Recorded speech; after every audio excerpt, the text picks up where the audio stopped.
every day you have the opportunity to choose a hard path, whether it's parking far away or saying no to that ho-ho and ding-dong. Do I pack my meals or do I just swing through a McDonald's? Like, choose hard over easy. And when you do, you will have an easy life. When you choose easy over hard, you will have a hard life. Welcome to the Bedros Keuilian Show. What if 2025 could be your quantum leap year? What's going on, friends? Welcome to the Bedros Keuilian Show. I'm Bedros Keuilian, and today I want to talk to you about your 2025 game plan. And the reason we're talking about this is because 2025 is just a few weeks away. And if you're watching or listening to this and it's already in 2025, trust me when I say this is a very applicable and specific episode, guaranteed to give you the best year ever, a quantum leap year, assuming that you take action on it, right? Or learning the information alone is not going to get you there. You have to take action on it. And that's what we're about here on the BK Show. Think about it. I mean, you listen to this show for one reason. You want to get the nuggets, you want to get the tactics, you want to get the strategies, you want to get the life hacks, you want to get the business hacks, and you want to apply them.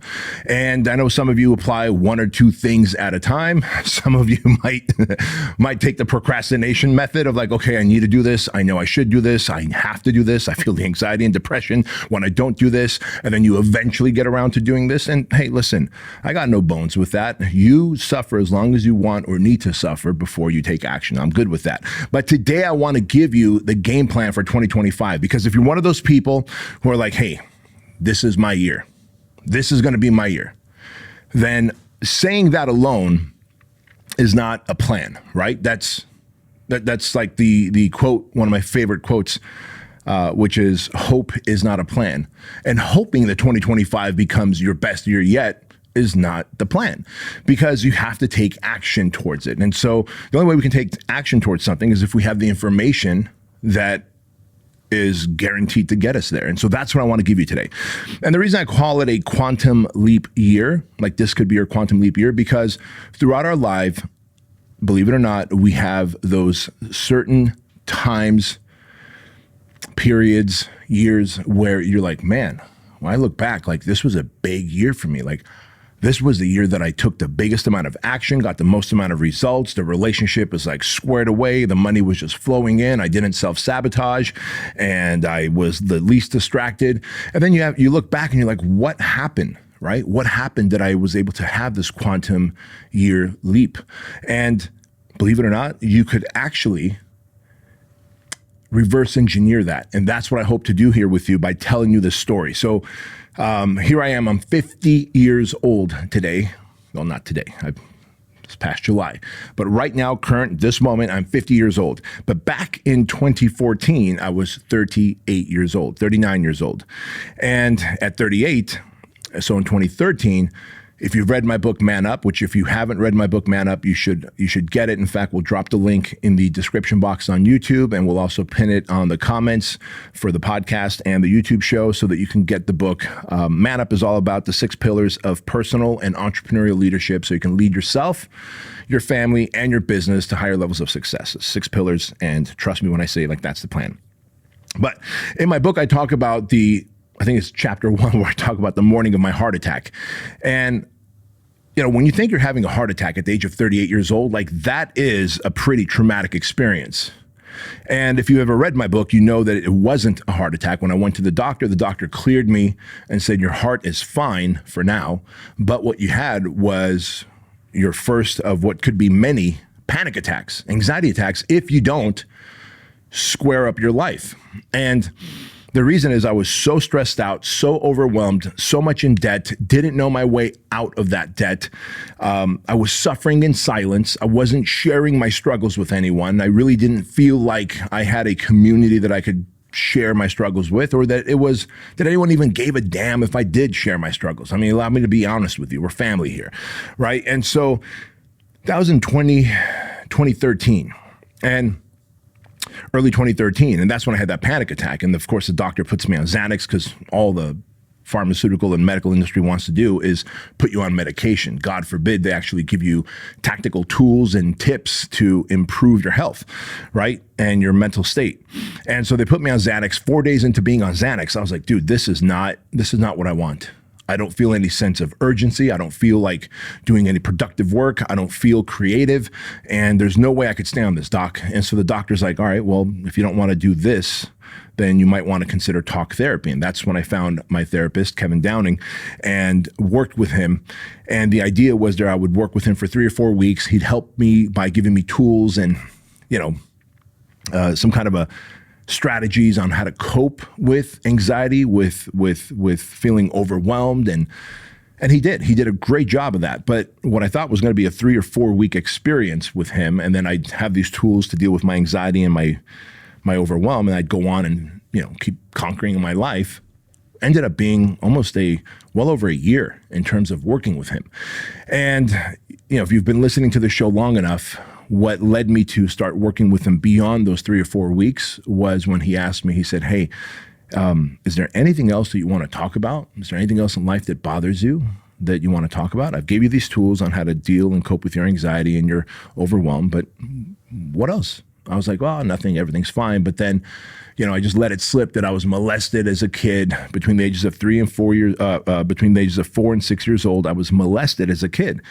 And, by 2 older boys. And I think the reason that was the first time I was able to say that to anyone is because Kevin did such a good job kind of building rapport with me, making me feel safe. And for the first time ever, I felt like, all right, this dude cares. He wants to listen, and it's his job to give me the tools. And so he asked me like, hey, is there any abuse? Is there any kind of trauma? And at first I said no, and just shook my head. But then as he poked and prodded a little bit more, and I was like, yeah, well, this thing happened. And then that was it. Like that led to me just breaking down, crying, and really telling him about what happened to me as a kid, that I was sexually molested between the ages of 4 and 6 years old by 2 older boys in Armenia. And thank God that we escaped the Soviet Union. We came to the United States when I was 6 years old, because that also freed me from constant molestation, right? But I carried the weight of that. I felt broken, shameful. I felt unlovable. I felt like there was something wrong with me, and I didn't want anybody to ever find out, because they would think that there's something, defective about me, right? It's weird, but you're the one that gets abused, and then you're the one that ends up carrying the shame of it all and feeling like you did something wrong. So I share this with you because the work that I did with Kevin over the next 12, 13, 14 months gave me a massive quantum leap forward for the year 2014, and then 15 and 16. And it just started to snowball, these big, successful years. And when I say successful years, I don't just mean in business. Those were monumental years. Like you can go back to looking at Entrepreneur Magazine and Inc. Magazine in 2015, 2016. And that's when we were hitting Entrepreneur Magazine's 200 fastest growing franchises, Inc. Magazine's 5,000 fastest growing brands in the world, and then the Inc. 500 list. And we're able to hit these lists because of the leader, right? The business plan is always sound, but when the businessman is not sound, is not structured, isn't whole, you're never going to be able to achieve the business plan. So not only was I able to start hitting these monumental leaps in my business, but all of a sudden I started getting leaner, and relationships improved, and I was no longer self-sabotaging when I would hit these new levels of success in every category of life, in money and relationships and meaning, in fame and authority, right? And of course, my book comes out in 2018, boom, becomes a bestseller, Wall Street Journal bestseller, Amazon bestseller, international bestseller. And I'm telling you, it is not a coincidence that 2013 and 2014 happened, and then all of a sudden I'm having these quantum leaps in my life in every category. And I'm going to tell you what exactly the game plan was so that you can implement it for this coming year. Like 2025 will be your year. And so the first thing I can tell you is, from my personal experience, is that you have to have a goal. Like, what is your goal? Because once I felt like I was worthy of success, I was worthy of happiness, I was worthy of a great relationship, I was worthy of accomplishment, I was worthy of building a legacy, I was worthy of writing a book, I was worthy of getting on stage and speaking, I was worthy of having a lean, jacked body. Once you start feeling worthy, then you start executing. But when you don't feel worthy, you end up taking these Small little steps towards your goal, only to end up sabotaging yourself as you start making progress and sliding back, right? Where you probably have seen this the most is when you are like, all right, I'm going to dial in my nutrition. I'm going to dial in my workouts. I'm going to start running more. I'm going to start working out more. I'm going to, get my macros squared away. And then you start losing 5, 8, 10, 12 pounds. But before you hit your big goal, something happens and all of a sudden you can't. You slid back and you gained the weight and you fell out of your routine and then you're back into a rut. What do you think it was? Do you really think something happened? Or I just caught a cold or I just got a little injury? Because if you got a little shoulder injury, you can certainly train other body parts, right? You can still eat healthy and clean when you've got an injury. You could eat healthy and clean when you've got a cold or a flu. If a life disaster happens, you could still continue to work out, even if it's doing push-ups and burpees and jogging in place. So what happened? It's usually a self-sabotage. You end up hitting this glass ceiling where you've never hit before, this new upper limit in your life. And you're like, whoa, it feels good getting these results. It feels good. Oh, but I don't think I deserve it. That's all subconscious. All of that is subconscious, and then bam, you start sliding down, right? And that is the self-sabotaging behavior. So as I started to heal and become whole as a human, I realized, hey, guess what?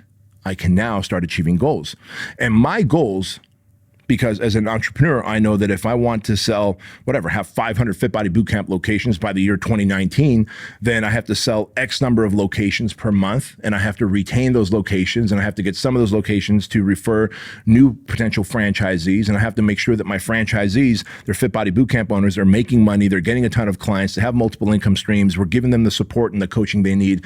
So there's goals and KPIs, key performance indicators, that we have to set in order to know what winning looks like in business. Well, believe it or not, and this is what I wrote down for you, is what is your goal? See, I would set business goals, but I never set personal goals. I never set relational goals. I never set goals for my meaning. And so you've got to set very specific, meaningful goals. KPIs will then hold you accountable. Key performance indicators. Key performance indicators mean, how do you know that you're on track to achieve your goal, right? If my goal is to sell 11 new Fit Body Bootcamp locations a month, well, if we're halfway through the month and we've only sold 3, we're not on pace, right? So our key performance indicators say that, hey, one of our indicators are to be able to sell 11 locations a month. If we're halfway through the month and we've only sold 2 or 3, we are nowhere near our goal. We have to accelerate the lead generation. We have to accelerate the sales process. We have to figure out other ways to be able to hit our goals. And so now we can fix what we measure. But if we don't have a measurement for the outcome, then you can't fix it. And I share this with you because first you have to set the goal. I want you to set a goal in these areas, in your health, like specifically, how lean do I want to be? How strong do I want to be? How much do I want to weigh? What body fat percentage do I want to walk around at? What kind of cardiovascular conditioning do I want to have, right? What kind of health metrics, blood pressure, et cetera, pulse do I want to have? And then start working towards that, right? Family. How much time do you want to spend with your family? How much time do you want to spend with your honey? Is it going to be a weekly date night, twice a month, once a month? Is it going to be 3 date nights a week, right? Set those expectations and then work backwards to achieve them.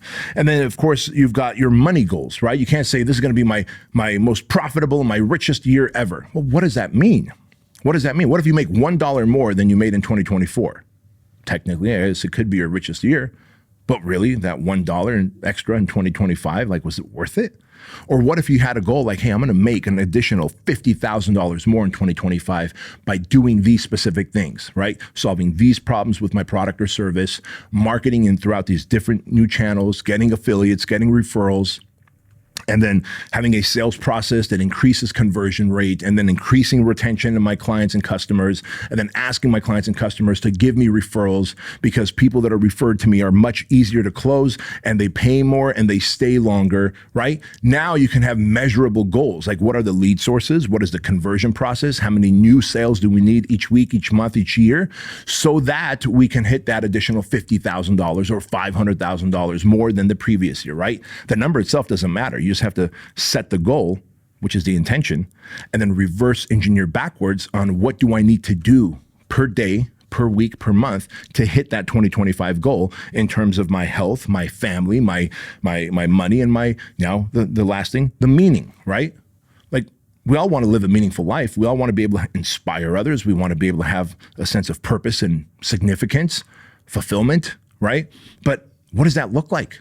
What does that look like? So for me, what's really meaningful is this podcast. This podcast is absolutely free. The Bedros Keuilian Show is free to you, right? And it allows me to meet people everywhere, every single day who tell me, man, your content has helped me. That one specific episode helped me get off of porn. That one specific episode helped me get off of drugs. That one specific episode helped me dial in my relationship and become a better man. That one specific episode made me realize that I can set higher expectations for myself. I can have higher standards for myself. And all of that is a byproduct of setting specific goals, because general goals will get you a general outcome. Specific goals will get you the exact specific outcome that you're after, so long as you measure and track what you expect, right? You've heard the term, you inspect what you expect. So if you set expectations and then you start inspecting those expectations on a daily, weekly, monthly basis, you will hit your annual goals in all 4 categories of life: health, family, money, and meaning, right? And so for me, like I said, this podcast, this show, is just one of my ways of having meaning. The SQUIRE program, where I get to help fathers and sons take these sons through a rite of passage experience. Like, that's a pretty freaking meaningful experience for me, man, right?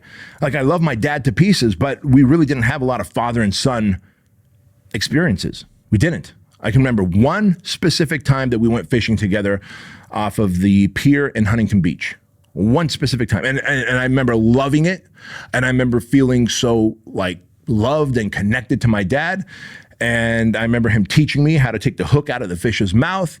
I remember carrying the buckets, like 5-gallon buckets of like the tackle and the water and all that stuff that we would put the fish in. Like, and I remember thinking like, oh man, I wonder if he's going to let me use the knife to be able to like gut the fish and scale the fish.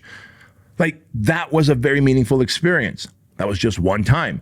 And again, I get it. My dad was busy getting food on the table. He was busy trying to assimilate into the United States. Imagine, you and your wife at the age of 45 coming to a brand new country. You don't speak the language. You don't have any money. You got 3 kids to take care of. Like, you're not necessarily going to be the father of the year. And so I hold nothing against my dad, but I share this with you because the SQUIRE program is a very meaningful experience. I loved taking Andrew through it, my son. And then once, and by the way, if you don't know where the SQUIRE program came from, if you're a dad, hell, if you're a mom and you have a young son, 1, 2, 3, 4, 5, 6, 7, 8 years old, right? And you want this young dude to be a formidable man in the future, an asset, not a liability. There's a book out there called Raising a Modern Day Knight. Highly recommend you read that book and then apply it to your son's life. Like the core values, the character, the integrity, putting him through stressful experiences, increasing his adversity quotient, AQ, right? We've all heard of IQ and EQ, intelligence quotient and emotional quotient. There's the AQ, adversity quotient. How much adversity can your son endure, deal with, and overcome? Small amounts of adversity over a prolonged period of time teaches us resiliency. That a new study that came out just last year said children, boys or girls, who have experienced small amounts of adversity over a prolonged period of time, in other words, their parents let those kids solve the problems. Like, you didn't just go and solve the problem for your kid. And if you're like me and you're like, oh, we're well off and I've worked hard so that my kids don't have the third world problems that I did. I don't want my kids living in Section 8 housing. I don't want my kids living out of their Toyota pickup like I did. I don't want my kids eating out of a dumpster like I did when I was a kid, right? When we came to the United States. So I had to manufacture adversity for my son and my daughter because I knew instinctively that if I have them solving problems throughout their life as they're growing up, they will have the tools and the emotional wherewithal to solve the bigger problems that life is inevitably going to throw at them when they're older. And I don't know if you've been bubble wrapped too long in your life, or maybe mom and dad left the training wheels on too long, or maybe they just solved all your problems for you and you weren't given adversity. And so now the smallest amount of adversity, you're like, it's the end of the world. I don't know how to solve my problems. I know what I'll do. I'll drink. I'll smoke, I'll pornography, and I'll watch TV and social doom scroll my pain away. Like, that is not the answer, homie, right? But I share this with you because if you are able to do these things, then you are a stronger, more resilient person. Guys, quick interruption to the show. Let me tell you all about the Trulean Wellness Shot. If you're like me and you care about your health, hydration, and building a strong immune system so you can stay active and you can get after it in life, then you want to try the Trulean Wellness Shot. I used to take 11 different supplements in the morning, things like vitamin C, vitamin D, vitamin B12, echinacea, ginger, and a whole bunch more. Now it's all included in the Trulean Wellness Shot. I want to send you a 30-day supply for 50% off. Just go to Trulean.com, use the code word Bedros, my name, to get 50% off. You'll also get free shipping. You get a 30-day unconditional money-back guarantee, and $1 of every order goes to Shriners Children's Hospital. And when you use the code word Bedros and do the subscribe and save, which is a Trulean Tribe program, every month you'll get a fresh supply of Trulean Wellness Shots for an additional 20% off and free shipping, and $1 of every monthly order will go to Shriners Children's Hospital. So go to Trulean.com, use code word Bedros, and take advantage of this amazing offer. Now back to the show. What do we know? We know that number one, if you want to have the best year ever, 2025 is going to be your freaking phenomenal year. You have to set very specific, measurable goals, attainable goals, and set KPIs, key performance indicators. Like, every day I need to do this many times so that I can achieve my big annual goal, right? You've heard the phrase, how do you eat an elephant? One bite at a time, right? So if the elephant is your big life's goal to eat, then you have to go, all right, if I'm going to live 80 some odd years, I have to take so many bites a day so that this elephant is eaten by the time my life ends. Like, that's it. That's it. Otherwise, it becomes a very daunting and overwhelming thing. So number one, set your goals. Be specific and set key performance indicators that help you identify what winning looks like, or if you're behind on your goals, if you're losing, right? So that you can course correct. So then where do you start? I highly recommend, after you set your goals in those 4 categories of personal health, fitness, right? Mental health, personal health, like get your abs, no more dad bod, no more Cheeto dust in the belly button, no more titties that I can milk, grown men, right? We don't want that. Health, family, money, and meaning, purpose, significance. You set those goals, but the place to start is healing. You healing from your traumas. Remember I said the thing that gave me the biggest quantum leap was me healing through the sexual abuse that I experienced between the ages of 4 and 6, right, when I was in Armenia. When you have not healed from the mental abuse, physical abuse, sexual abuse that you've experienced in life, when you haven't healed, you are walking around hurt, and hurt people hurt people.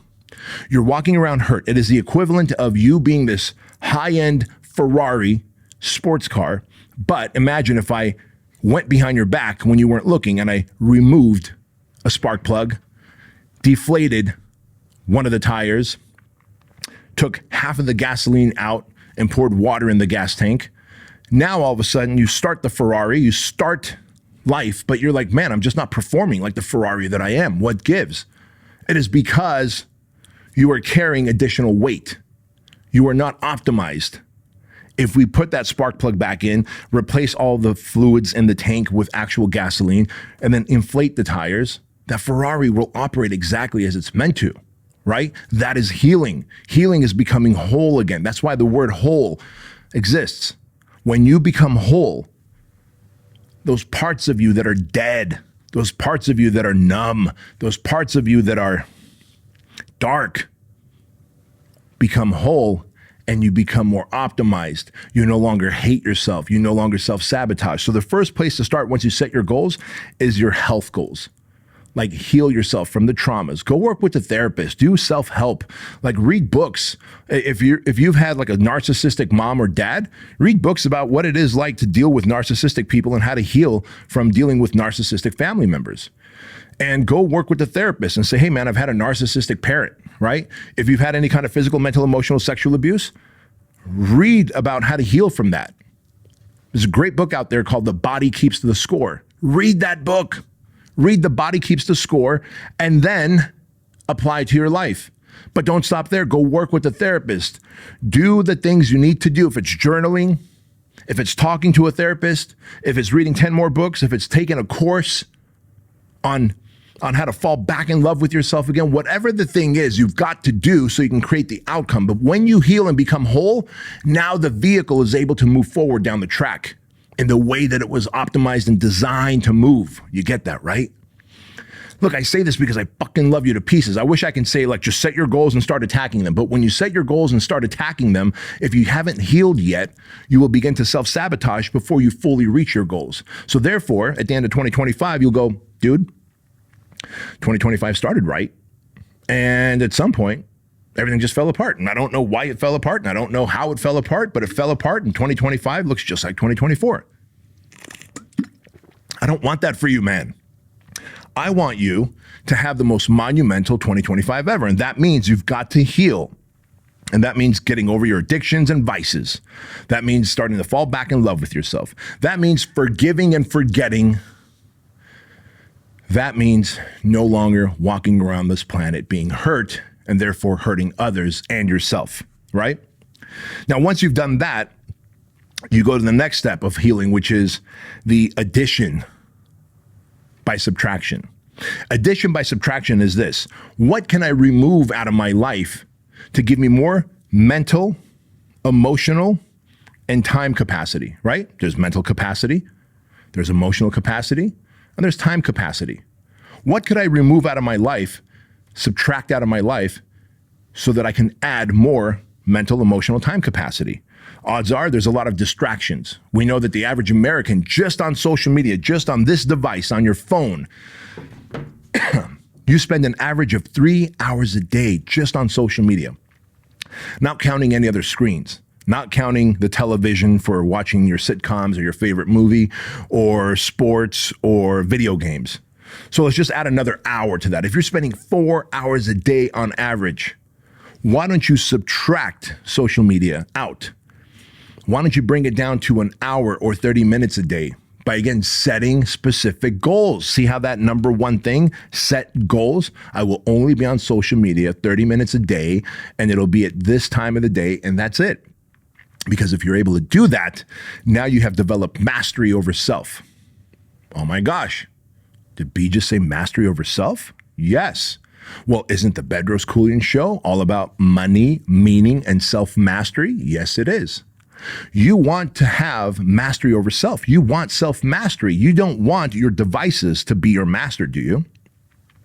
And therefore, you have to master your time, your energy, your emotion. When I talk about mastery over self, I mean literally taking out the things in your life, the distractions that allow you to open up more time, mental capacity, emotional capacity. Because surely there are things you want to do. See, a lot of people will tell you, like, these are the things you need to add to your to-do list to make 2025 your best year. And you're like, I ain't got time. And you're right. You don't have time. You do not have time to add more shit to your to-do list for 2025 if you are consuming 3 hours of social media a day and another hour or two of television and video games and sports and all that a day, right? However, if you could subtract social media, television, deadbeat friends and family members. I've always talked about this before. Again, my therapist, Kevin, taught me editing and eliminating relationships. Edit the negative people out of your life. Eliminate the negative people out of your life. Eliminate means get rid of, don't talk to anymore, don't associate. Edit means see them less. Maybe they're family members and you're like, well, look, man, it's my mom and dad, it's my grandparents, it's my siblings. I can't just cut them out for good. All right. Well, can you edit that relationship? Can you see them less? And when you do see them, can you not talk about the things that infuriate you or irritate you or put you back into your trauma body, right? Could you maybe see your parents or your siblings or whoever in an environment where they don't have situational dominance, like their home? You know, I ended up seeing my parents instead of every week, I went to every other week. And instead of talking about the big things that I planned on doing, like, hey, I'm having a big event, giving away a Land Rover. I'm going to fill up 1,500 seats for 3 days at this event. And inevitably, because they couldn't think big enough and they didn't know that I had these big dreams and I had the capacity to be able to fill up seats and give away a Land Rover and still become profitable, they were like scarcity minded. How are you going to do this? What if you can't put people in seats? Isn't the Land Rover going to be expensive? Do you even have the money to do this? And I would get so infuriated. I'm like, oh my God, dude, this is my 8th event that I'm running. This is 8 years in a row that I've been doing this. Like, why would you? And so I get all bent out of shape. And then Kevin's like, dude, you can edit the relationship with them. Don't talk about your events. Don't talk about the things that are going to infuriate you. Maybe don't see them as frequently. And when you do, see them for only a short amount of time and talk about the things that won't infuriate you. So I would talk about their chihuahuas. My parents had a lot of chihuahuas and the vegetables that my dad grows in his garden and his grandkids, right? And my kids and all these things. And then boom, time's up, I'm out. That is a edited relationship. You can edit relationships or you can eliminate relationships, but you have to subtract things that are time killers, energy killers, time wasters, so that you can add the things that you need to, right? You can wake up earlier. You can get better workouts. You can make time for meal prep. You can do all the things you need to do to become the man or woman that you want to become. So addition by subtraction is huge. And I would make a list, like what are all the things that do not serve me and my goals for 2025? And how could I subtract them out of my life, eliminate them out of my life, or at least edit them out of my life, have less exposure to them, right? People, places, things, tasks, obligations. There's so many things that you could subtract so that you can create room and space to add better things into your life. Number 3, as we talked about, which is set measurable goals and then attack them.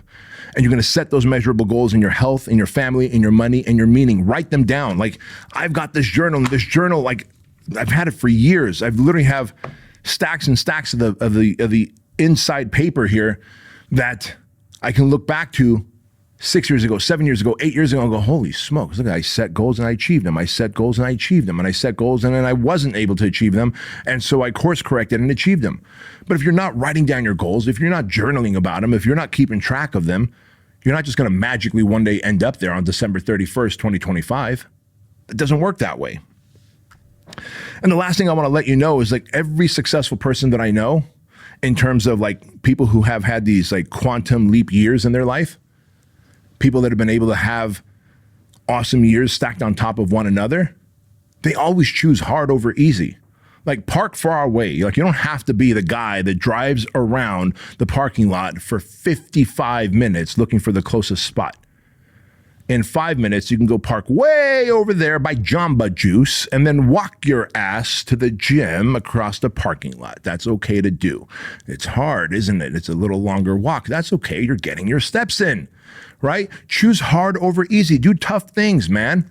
Like meal prep. People are like, well, I don't like how, eating clean tastes. You're not doing it for the taste. You're doing it for the outcome. That's the challenge. Can I do this for a period of time to achieve my goal and then start restructuring my meals so that they actually have a little flavor to them? But by this point, I've developed enough discipline and self-love where now I can maintain this beautiful Adonis body that I have, right? Hell yeah. Of course you can. Don't do it for the taste. Do it for the outcome. Choose the hard path. Get out there and do tough things. Like, if you're not doing these things, if you're not doing BJJ, if you're not doing boxing, if you're not an MMA, if you're not going out there and hiking hills and attacking these hills, if you're not, I talk about my annual misogi, right? My misogi is a Japanese term for doing something very hard at the beginning of the year to be able to put yourself under a lot of pressure to set your intentions for that new year. It's a cleansing. It's a cleansing, what I call suckfest. I used to call it suckfest until my good friend Jesse Itzler was like, oh, what you do is a misogi. I'm like, Jesse, what's a misogi? He goes, well, you're a suckfest. When you go out, once a year and you walk throughout the middle of the night in the month of December or January and you from sundown to sun up and you've been awake 24 hours and you cover 35, 40 miles and it hurts and you're all beat up and battered and bruised. Like that's a misogi. It's a Japanese term for a cleansing and setting intentions for the new year to come. I was like, dude, I didn't even realize that. I was instinctively doing that.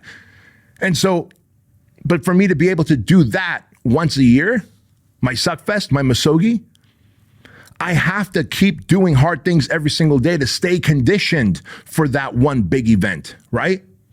And therefore, I'm doing jujitsu. I'm working out hard. I'm doing MMA. I'm doing the hikes. I'm doing the sprints. I'm doing them. And I can't use time or age as an excuse. I can't. My job is to be an example to my son and daughter. My job is to be an example of the people that I lead in this building.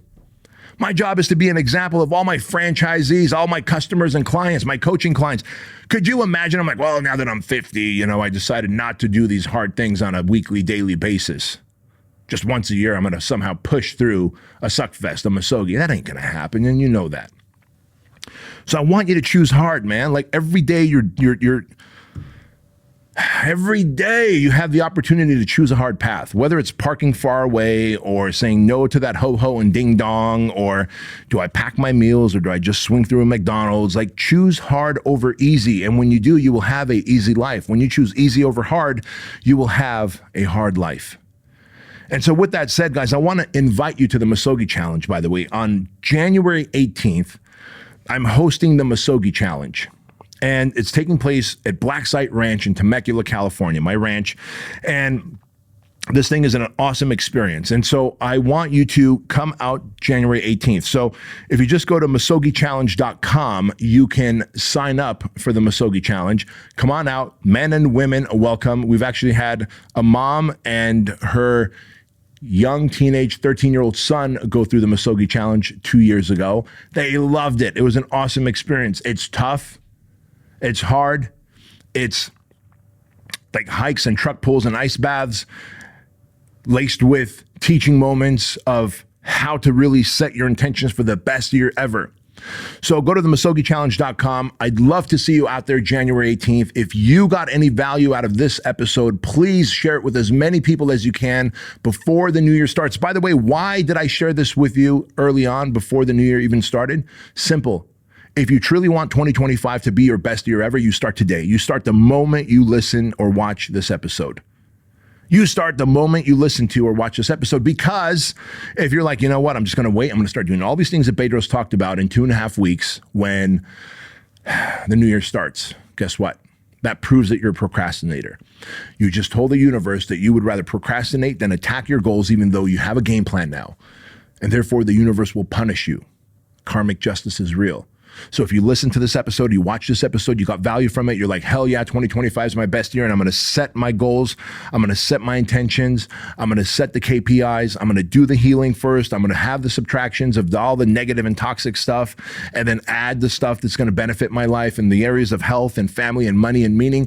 Awesome. Start today, and then pass this episode along to others. Share it on your social media. Like, I want to infect more people so that we start today and not in the new year. And if you got any value from this, I would highly appreciate you if you're on the YouTube's platforms, subscribe, like, and drop a comment so that the algorithms can share this with more people.